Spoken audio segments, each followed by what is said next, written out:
Hello warriors. தமிழக வெற்றிக் கழகத்தோட ஒரு பரப்புரை நடந்திருக்கு. பரப்புரைங்கிறது முன்னாடி மாதிரி ரோட் ஷோ நடத்தலை. இந்த தடவை காஞ்சிபுரம் டிஸ்ட்ரிக்டில் இருக்கக்கூடிய ஒரு பிளேஸில் இண்டோரில் நடந்திருக்கு.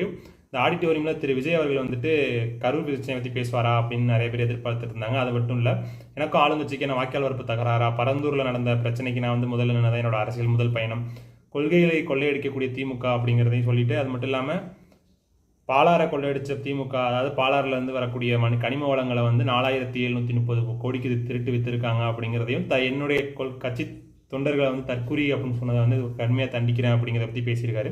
ஃபுல்லாக வீடியோ பாருங்கள்.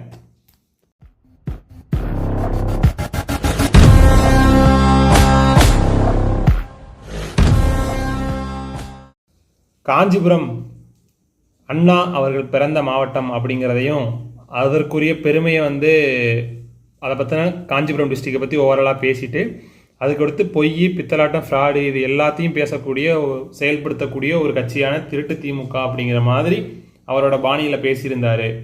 அதுக்கடுத்து நாடகம் ஆடக்கூடியவங்களை கேள்வி கேட்க ஆள் இல்லையான்னு நினச்சிட்டு இருக்கீங்களா அப்படிங்கிறதையும் சொல்லியிருந்தார். இது நான் கேட்க நான் இருக்கேன், அதான் டிவிக்கு இருக்குது, நாங்கள் கேட்போம் அப்படிங்கிறதையும் சொல்லிட்டு, முதல்ல என்னோட அரசியல் தொடக்கத்தில் நான் முதல்ல காஞ்சிபுரத்தில் தான் தொடங்கினேன். அது காஞ்சிபுரம் கொஞ்சம் ஸ்பெஷலைஸ்டு பிளேஸ் அப்படிங்கிற மாதிரி சொல்லியிருந்தார். நீங்களாம் சொல்லலாம் விக்கிரவாண்டியில் தானே தொடங்கினார் அப்படின்னு சொல்லலாம். அவர் என்ன சொல்கிறாருன்னா, காஞ்சிபுரமில் இருக்கக்கூடிய பரந்தூர் அந்த பிரச்சனைக்கு முதல்ல நான் குரலிட்டேன், அங்கேருந்து தான் என்னோட அரசியல் பயணம் தொடங்குச்சு அப்படிங்கிறத திரு விஜய் அவர்கள் முன் வச்சிருக்காங்க. அதுக்கடுத்து மக்களிடம் செல் அப்படிங்கிறக்கூடிய அண்ணாவோட வழியின்படி தான் நான் இது வரைக்கும் பின்பற்றி இருக்கேன் அப்படிங்கிறதையும் சொல்லி, ஆனால் நம்ம அவரோட இதெல்லாம் பின்பற்றுறோம், ஃபாலோ பண்ணுறோம் அப்படிங்கிறதையும் சொல்லியிருந்தார். அதுக்கடுத்து கொள்ளைக்கார கூட்டம் அப்படிங்கிற மாதிரி ஒரு பாணியில் சொல்லி, என்னன்னா சமூக நீதி, சிஏஏ எதிர்ப்பு, வகுப்பு சட்டம், நீட்டு, கல்வி மாநில உரிமை கொள்கை, இந்த மாதிரி பல விஷயங்களில் திமுகவோட சதி வேலைகள் நடந்துட்டுருக்கு. இது எல்லாமே அவங்க கொள்கைன்னு சொல்லிட்டு பண்ணிட்டு இருந்தாங்க. ஆனால் அவங்க கொள்கையை துளி கூட கடைப்பிடிக்கல அப்படிங்கிறத திரு விஜய் அவர்கள் தெளிவாக சொல்லியிருந்தாங்க. கொள்கையே கொல்லத்தானே அப்படிங்கிற ஒரு வேடை சொல்லி, என்னன்னா இவங்க கொள்கைகளை பெரும் பேச்சாகவும் எழுத்தாகவும் மட்டும்தான் வச்சுருப்பாங்க, செயல்படுத்த மாட்டாங்க. அதற்கு என்ன சொல்கிறாருன்னா, கொள்கையே கொல்லத்தானே அப்படின்னு சொல்லியிருந்தாங்களாமா.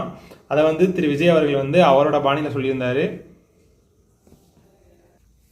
இந்த மாதிரி திமுகவை பற்றி நிறைய விமர்சனங்களையும் கருத்துக்களையும் முன் வச்சுக்கிட்டே இருந்தப்போ என்ன சொன்னார்னா, நாங்கள் இன்னும் அடிக்க ஆரம்பிக்கல சார், எங்களோட அடியை நீங்கள் பொறுத்திருந்து பாருங்க, எங்களோட ஆட்டம் இனிமே தான் ஆரம்பிக்க போகுது அப்படிங்கிற ஒரு இதையும் சொல்லியிருந்தாரு. இப்போயே மக்கள் கரூரை பற்றி பேசுவோம் அப்படின்னு எதிர்பார்த்துட்டு இருந்தீங்க, பட் நான் இன்னும் பேசலை. அதுக்கான சட்டசபையிலேருந்து எல்லா இடத்துலையும் அவதூறு பரப்பக்கூடிய திமுகவை பற்றி பேச வேண்டியது ரொம்ப இருக்குது, அதுக்கப்புறம் இந்த கரூர் பிரச்சனையை பற்றி நான் பேசுகிறேன் அப்படின்னு சொல்லி ஆரம்பிச்சுட்டு அப்படியே போயிட்டு இருந்தார். அப்படியே போயிட்டு இருக்கப்போ இந்த நாடகம் ஆடக்கூடிய கட்சிகள் இன்னும் மக்களை ஏமாத்துறதும் இது பண்ணிகிட்டே தான் இருக்காங்க, கண்டினியூஸாக மக்களை ஏமாத்திட்டே தான் இருக்காங்க அப்படின்னு எதிர்கட்சியை சொன்னதாகவும் ஆளுங்கட்சியை சொல்லியிருக்காரு. காஞ்சிபுரம் டிஸ்ட்ரிக்டுக்கே ரொம்ப ஃபேமஸான ஒரு ஆறு ஒன்று இருக்குது, பாலாறு. இந்த பாலாறை பாலா போக வச்சுட்டாங்க அப்படிங்கிற ஒரு இதை சொல்லியிருந்தாங்க. பாலாரை நாஸ்திரி பிடிட்டாங்க, அதை யூஸ் பண்ண முடியாத நிலைமைக்கு மாற்றிட்டாங்க, இங்கேருந்து கொள்ளையடிக்கிறாங்க, மணல் திருட்டு பண்ணுறாங்க, கனிம வள திருட்டு பண்ணுறாங்க அப்படிங்கிறத திரு விஜய் அவர்கள் முன் வச்சுருந்தாங்க. அதாவது 4730 கோடி அளவுக்கு இருக்கக்கூடிய அளவுக்கு கொள்ளையடிச்சிருக்காங்க அப்படிங்கிற ஒரு புள்ளிவரத்தை திரு விஜய் அவர்கள் சொல்லியிருக்காங்க. அதுக்கடுத்து காஞ்சிபுரத்துக்கே, தமிழ்நாட்டுக்கே இல்லை வேர்ல்டுக்கே சிறப்பான இருக்கக்கூடிய ஒரு தொழில் காஞ்சிபுரத்தில் இருக்குது. அதுக்கு சிறப்புமிக்க ஒரு தொழிலுக்கும் இவங்க சரியான ஆதரவு தர்றதில்லை அப்படிங்கிற ஒரு பிரச்சனையுமே திரு விஜய் அவர்கள் முன் வச்சுருந்தாங்க. என்னன்னு பார்த்தோன்னா, காஞ்சிபுரம் நம்ம எல்லாத்துக்கும் தெரியும், காஞ்சிபுரத்தில் எப்போவுமே பட்டோட இது தனி ஃபேமஸ் அப்படிங்கிறது. ஒவ்வொரு ஊருக்கு திருநெல்வேலி அல்வா அந்த மாதிரி காஞ்சிபுரம்னாலே பட்டு அப்படிங்கிறது தமிழ்நாடு மட்டும் இல்லை, உலக அளவில் ஒரு பெரிய பேசக்கூடிய ஒரு விஷயமா இருக்குது. அந்த காஞ்சிபுரத்தில் பட்டு நெசவாளர்களுக்கு சரியான சம்பளம் கிடைக்கல, ஊதியம் கிடைக்கல, அவங்களுக்கு போதியமான மானியம் இல்லை அப்படிங்கிறத போதுமான கவர்மெண்ட் சப்போர்ட் பண்ணலை அப்படிங்கிறத திரு விஜய் அவர்கள் முன் வச்சுருந்தாங்க. அதுக்கடுத்ததாக காஞ்சிபுரத்தில் இன்னொரு விஷயத்தை பற்றி பேசணும் அப்படின்னு சொல்லிட்டு என்ன சொன்னாங்க பார்த்தோன்னா, காஞ்சிபுரமில் இருக்கக்கூடிய பஸ் ஸ்டாண்டை பற்றி பேசினார். அது பஸ் ஸ்டாண்டு அந்த காஞ்சிபுரத்தில் 60 வருஷத்துக்கு முன்னாடி கன்ஸ்ட்ரக்ட் பண்ண ஒரு பஸ் ஸ்டாண்டு. அந்த பஸ் ஸ்டாண்டை திரும்ப சீரமைக்கிறதுக்கு திமுக வழி இல்லை, அது மட்டும் இல்லாமல் 60 வருஷமாகவே, அதாவது பெரியார் ஆட்சி காலத்திலேருந்து அண்ணா ஆட்சி காலத்திலேருந்து இருக்குது அப்படிங்கிறத அவர் சொல்லிட்டு ஒரு இதில் சொல்லியிருந்தாங்க. அதுக்கு கேட்டால் கோர்ட்டில் கேஸ் இருக்குது, அந்த இடத்து மேலே கோர்ட்டில் கேஸ் இருக்குது, ஏன் வேறு இடமே இல்லை அவங்களுக்கு, அதை சூஸ் பண்ணி வேறு இடம் சூஸ் பண்ணி உங்களால் பஸ் ஸ்டாண்ட் கன்ஸ்ட்ரக்ட் பண்ணி தர முடியாதா அப்படிங்கிறத வந்து திமுகவை பார்த்து கேட்டிருந்தாங்க. அதுக்கடுத்து டேரெக்டாக எங்கே வந்துட்டாங்கன்னு பார்த்தோன்னா, டிவிகேவை பற்றி அவதூறு பரப்புறதை மட்டுமே முழு கொள்கையும் கோட்பாடுமாக வச்சுருக்காங்க திமுக. அதாவது சட்டசபையிலிருந்து அவங்க போடுற ஒவ்வொரு கூட்டமும் எல்லாமே வந்து கல்விக் கொள்கை எல்லா பிளேஸ்லையுமே வந்து திமுக அவதூறு பண்ணுறாங்க. டிஎம்கேவை அவதூறு பேசுகிறதாவே குறி பண்ணிட்டு இருக்காங்க. தமிழ்நாடு முழுக்க எல்லா அரசியல் கட்சியுமே திமுகவில் உட்பட எல்லா கட்சிகளுமே சேர்ந்து டிவிகேவை அவதூறு பரப்பிட்டு இருக்காங்க அப்படிங்கிறத வந்து திரு விஜய் அவர்கள் வந்து முன் வச்சிருந்தாங்க. அதுக்கடுத்து வந்து கொள்கைகளை வந்து பற்றி பேசி முடிச்சுட்டு அடுத்து வந்து நம்ம என்னென்னலாம் பண்ண போகிறோம் அப்படிங்கிறத சொல்கிறதுக்கு முன்னாடி நம்ம அறிக்கை விடுவோம். அதுக்கு முன்னாடி நான் இப்போ கொஞ்சம் சிம்பிளாக சொல்லிடுறேன் அப்படின்னு சொல்லிட்டு ஒரு 5 விஷயத்தை சொல்லியிருக்காங்க. ஃபஸ்ட்டு என்னென்னு பார்த்தோன்னா வீடு, அனைவருக்கும் கட்டாய வீடு. ரெண்டாவது என்னென்னு பார்த்தோம்னா அனைவருக்கும் மோட்டார் இருசக்கர வாகனம். காரும் கொடுப்போம், இருந்தாலும் பைக் ஃபஸ்ட்டு கொடுத்துட்டு அப்புறம் காரு நான் தரேன் அப்படிங்கிற மாதிரி, என்னோட ஆட்சி காலத்தில் இதெல்லாம் நான் பண்ணுவேன் அப்படிங்கிற அதாவது சொல்லியிருந்தாங்க. அதுக்கடுத்து அனைவரும் கட்டாய டிகிரி முடிச்சிருக்கணும் அப்படிங்கிற ஒரு விஷயத்தையும், அடுத்து போதுமான இன்கம் வரணும், ஒவ்வொரு வீட்டுக்கும் போதுமான இன்கம் வரணும் அப்படிங்கிறதையும் சொல்லியிருந்தாங்க. அடுத்து மருத்துவமனைகளை வந்து மேம்படுத்துறது, மருத்துவமனைகளோட திறன் மேம்படுத்துறது அப்படிங்கிறதையும் விஜய் சொல்லியிருந்தாங்க.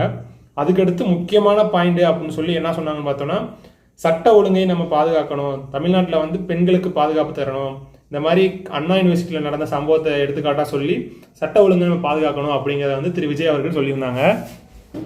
அதுக்கடுத்து இன்னும் இந்த ஒரு பாயிண்ட் தான் வந்து தமிழ்நாட்டு இளைஞர்கள் மத்தியில் வந்து பெரிய ஒரு பேச்சாக இருக்கக்கூடிய ஒரு பாயிண்ட். என்னன்னா, அனைத்து எதிர்கட்சிகளும் சரி தமிழ்நாட்டில் இருக்கக்கூடிய அரசியல் கட்சி தலைவர்களும் என்ன பண்ணாங்கன்னா, தமிழக வெற்றி கழகத்தில் இருக்கக்கூடிய தொண்டர்களை வந்து தற்குறிகள் அப்படி என்று சொன்னதாக வந்து திரு விஜய் அவர்கள் சொல்லியிருக்காங்க.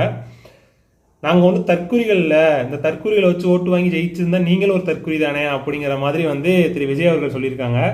அது தற்குறி அப்படின்னு வந்து எப்படி என்னோட தொண்டர்களை பார்த்து நீங்கள் சொல்லலாம் அப்படிங்கிறத வந்து டைரெக்டாக விஜய் அவங்க கேட்டிருக்காங்க. இது தற்குறி கூட்டம் இல்லை, இது வந்து சாதிக்க வந்த கூட்டம் அப்படின்னு சொல்லி முடிச்சிருக்காங்க. அது மட்டும் இல்லாமல் ஃபைனலாக வந்துட்டு அவரோட உரையை முடிக்கிறதுக்கு முன்னாடி என்ன சொன்னார்னா, அப்போ இப்போ எம்ஜிஆர் ஆட்சி காலத்திலேருந்து இன்னைக்கு வரைக்குமே கூத்தாடி கட்சி, நடிகர் கட்சி, கூத்தாடிகள் நடிகர்கள் அப்படின்னு வந்துட்டு ஏன் கூத்தாடி கட்சி பின்னாடி தான் நீங்கள் போனீங்க அப்படிங்கிறத வந்து அதிமுகவையும் சில இதை வந்து இன்டைரக்டாக சொல்லியிருந்தாங்க. கூத்தாடிகள் வந்து நாங்கள் வந்து உங்களை இது பண்ண வரல, முதல்ல அவர் என்ன சொல்ல வர்றாருன்னா, தமிழக வெற்றி கழகம் வந்து மக்களுக்காக நல்லது செய்ய வந்த கட்சி, மக்களுக்காக பணி செய்ய வந்த கட்சி, மக்களுக்காக நல்லது மட்டுமே செய்வோம் அப்படிங்கிறத வந்து திரு விஜய் அவர்கள் வந்து முன் வச்சிருந்தாங்க. இதுதான் வந்து அவர் ஓவராலாக வந்து இந்த 26லேருந்து 30 மினிட்ஸ் வந்து பேசியிருக்காங்க இன்னைக்கு வந்துட்டு. அதில் என்னென்ன பேசியிருக்காரு அப்படிங்கிறத வந்து நான் வந்துட்டு அவர் பேசினப்போ வந்து நோட்ஸ் எடுத்துகிட்டே இருந்தேன். அதில் உங்களுக்கு தேவையான அட்ராக்டிவான கரெக்டான பாயிண்ட்ஸை வந்துட்டு உங்களுக்கு நான் லிஸ்ட் அவுட் பண்ணியிருக்கேன். உண்மையிலே இந்த வீடியோ பிடிச்சிருந்துச்சுன்னா கீழே கமெண்ட் பாக்ஸில் உங்களோட கமெண்ட்டை போடுங்க. தேங்க்யூ ஃபார் வாட்சிங் திஸ் வீடியோ. அடுத்த ஒரு நல்ல வீடியோட பார்க்கலாம்.